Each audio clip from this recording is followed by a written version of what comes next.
여러분 2026년이 시작한 지도 벌써 한 달이 넘어가네요. 그리고 아마 모두 아시겠지만 지금 이 갓 성인이 된 20살 친구들, 대학을 진학하게 된다면 수험생 여러분들한테 대학 결과가 이제 하나씩 열리고 있을 텐데요. 자, 여러분 부동산 앱, 네이버 부동산일 수도 있고요. 아니면 다땡, 직땡 유명한 앱들이 있죠. 그런 앱을 켰을 때 보증금 1000, 월세 70 이 숫자를 봤을 때 말이에요. 그 수험생 친구들은 아마 이 대학 합격이 끝이 아니었구나 라는 걸 깨닫게 될 겁니다. 오늘 제가 여러분들한테 보여드릴 건 단순히 월세가 비싸졌다, 집값이 올랐다 이런 얘기가 아닙니다. 2026년 현재 대학가 원룸 시장에는 우리가 전혀 눈치채지 못한 세 개의 거대한 변화가 일어나고 있는데요. 지금부터 하나씩 살펴보겠습니다. 자, 첫 번째 변화부터 한번 보시죠. 2025년 7월 서울 대학가 원룸 평균 월세가 발표됐는데요. 바로 그 금액은 58만 1,000원. 작년 같은 시기보다 4.5% 떨어진 겁니다. 뉴스에서도 난리가 났습니다. 대학가 월세 드디어 내렸다. 자, 근데 실제로 대학가에 사는 친구들한테 한번 물어보면요. 뉴스 이거 거짓말 치는 거 아니냐. 나는 작년보다 더 내는 것 같은데 왜 이런 말이 나올까요? 여러분 월세랑 같이 오는 그 친구 하나 있죠? 바로 관리비입니다. 한양대 근처는 6만 원에서 7만 원으로, 그리고 이화여대 근처는 9만 원에서 10만 1,000원으로 약 12.2% 올랐습니다. 월세는 5% 이상 못 올리는데 관리비는 18몇 %, 이렇게 10% 내외로 계속 오르고 있는 거예요. 월세는 왜 5% 이상 못 올리나요? 여러분 이 말에 궁금증이 드셔야 됩니다. 이게 여러분이 꼭 알아야 될 포인트거든요. 2020년 7월 31일 전 월세 상한제가 시행됐는데요. 계약 갱신을 할 때 월세를 5% 이상 올리면 현행법상 불법입니다. 자, 이 법은 정부가 세입자를 보호하기 위해 만든 법입니다. 자, 근데 건물주들이 발견한 게 하나 있어요. 월세라고 했죠? 그러면 관리비는 법에 안 걸리네? 맞는 말입니다. 법의 회색지대죠. 여러분, 관리비가 정확히 뭘까요? 법적으로는 공용 부분의 관리에 드는 비용이라고 합니다. 실제 원룸 한 채당 관리 비용은 한 달에 3에서 4만 원 정도고요. 근데 건물주가 받는 관리비는 평균 7만 5천 원. 아까 말씀드린 대로 이화여대 근처는 10만 원 넘게 받고요. 그 차액은 그럼 바로 건물주의 주머니로 들어가게 되는 거죠. 자, 더 중요한 건요. 월세는 전월세 신고제로 의무 신고를 해야 하는 게 당연한데요. 근데 관리비는 신고의 의무가 없습니다. 자, 그래서 건물주들이 뭘 하냐면요. 계약서에 이렇게 써요. 월세 60만 원, 가로 열고 전년 대비 5% 인상, 그리고 관리비 10만 원. 자, 그러면 괄호 안의 내용이 월세는 법을 지켰다라는 걸 나타내죠. 근데 관리비가 작년에 7만 원이었는데 올해 10만 원이 된 거예요. 실질적으로 3만 원을 더 받는 건데 법망에 안 걸린다는 거죠. 자, 이게 2026년, 어쩌면 2025, 2024 대학생들이 계속해서 겪어왔던 대학가 원룸 시장의 첫 번째 현실입니다. 여러분 다음에 방을 보러 가시게 되면요. 중개사가 이렇게 말을 할 겁니다. 이 집은 보증금 1000에 월세 65예요. 그러면 여기서 바로 한번 물어보세요. 그럼 관리비는 얼마예요? 관리비는 8만 원이요. 그렇구나. 그럼 73만 원씩 월에 나가는구나. 이렇게 끝나면 안 된다는 거죠. 그러면 중개사님 혹시 임대인분한테 얘기를 해서 8만 원 세부 내역 좀 볼 수 있을까요? 서면으로 된 거 주시면 좋을 것 같아요. 인터넷비 얼마, 청소비 얼마 이렇게요. 왜냐면 건물주 입장에서는요. 이 사람 좀 제대로 안 해? 라고 긴장을 할 거고요. 단순히 관리비를 그냥 높게 말할 수 있는 수단으로 생각하지는 않을 거라는 겁니다. 자, 그럼 두 번째 변화입니다. 여러분, 이런 경험 있지 않으신가요? 와, 이거 진짜 매물 괜찮은데? 라는 걸 발견했어요. 보증금 500, 월세 45, 신축, 역세권. 그래서 바로 전화를 했더니 그 방이요?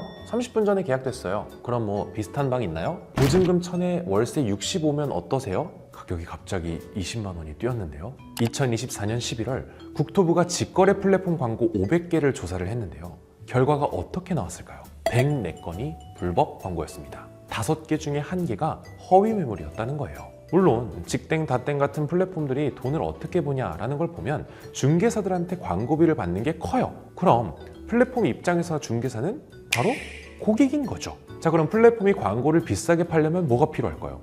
당연히 유저 수가 많아야겠죠. 그럼 사용자를 눌리려면 앱에 매력적인 매물이 많아야 됩니다. 만약에 앱을 딱 켰는데 비싼 매물, 의미 없는 매물, 진짜 매력이 떨어지는 그런 도저히 살 수 없는 그런 집 같은 매물만 뜨면 사용자들은 앱을 지워버리겠죠. 그래서 플랫폼은 적절한 미끼가 필요한 거예요. 싸고 좋은 매물이 적당히 섞여 있어야 사용자들이 계속 앱을 열어보는 거죠. 그 미끼가 뭐냐 하면 허위 매물일 수도 있다는 겁니다. 자, 그럼 허위 매물을 가장 많이 올리는 중개사가 누구일까요? 당연히 가장 공격적으로 영업을 하는 중개사들이겠죠. 그리고 이들이 플랫폼의 광고비를 가장 많이 내요. 그럼 플랫폼 입장에서는 이 VIP 고객들한테 계정 정지야 이렇게 말하기가 쉽지 않은 겁니다. 물론 정부가 모니터링을 강화해도 허위 매물이 안 사라지는 이유는요, 비즈니스 모델 자체가 미끼가 될 만한 혹한 매물을 필요로 하기 때문입니다.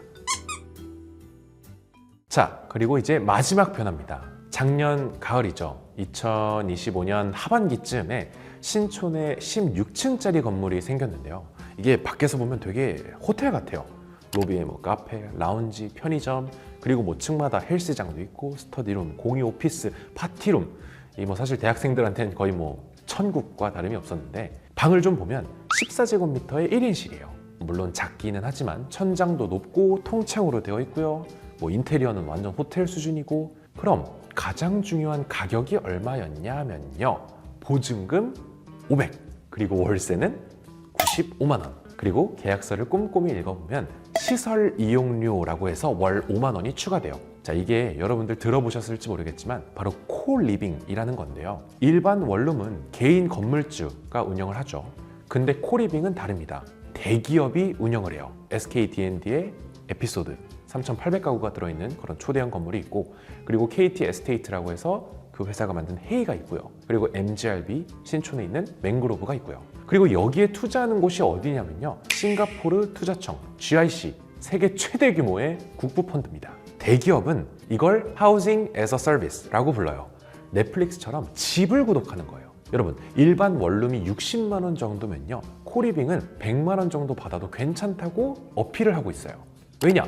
헬스장도 있지, 카페도 있지, 네트워킹도 되지, 이런 경험의 가치가 40만 원어치라고 어필을 하고 있는 거죠. 근데 더 무서운 건, 예전에는 신촌이 보통 뭐 60만 원 정도면 월세의 평균선이다 라는 기준이 있었어요.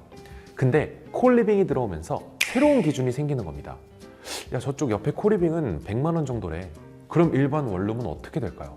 그래도 콜리빙보다 40만 원 정도 싸잖아.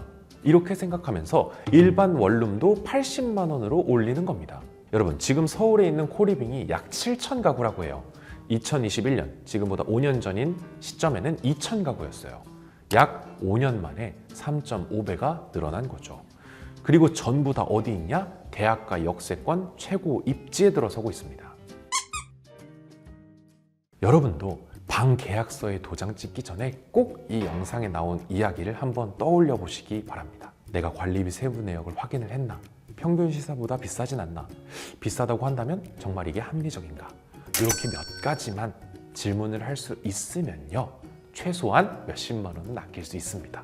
그러니까 여러분, 남들 방 구하기 너무 힘들다, 요즘 서울 집값 너무 원룸도 살기 힘들다 라고 불평을 할 때, 여러분은 이 영상을 기점으로 조금은 질문할 줄 아는 사람이 되셨으면 좋겠습니다. 그러면 저는 또 다음에 재밌는 주제로 돌아오겠습니다. 감사합니다.